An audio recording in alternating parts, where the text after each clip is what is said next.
2020 certainly hasn't been a great year for good news, but we've managed to catch a bit of a break in the weather department.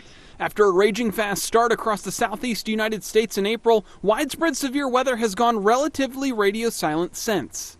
When we look at severe weather reports as a whole from January through June, we were actually running a 20% deficit from the 10-year average nationwide. Tornado reports have a similar story. We're typically over 1,000 by now, but we've seen an 18% decrease this year compared to average.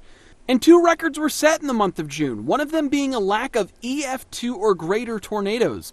Only one of them was recorded. This is the first time that's ever happened in 70 years of record keeping. Another broken record came in the form of tornado watches. Only 6 of them were issued in the month of June nationwide. This is only the second time there have been less than 10 tornado watches in June since 1988.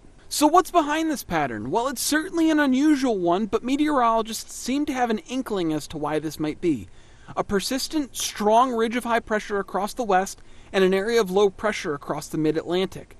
These two weather features have acted to block off moisture from the Gulf of Mexico, which is an essential ingredient for severe storm production. Now, while severe weather can happen any time of year, the country certainly dodged a bullet in May and June, which are some of the most active months for severe storms.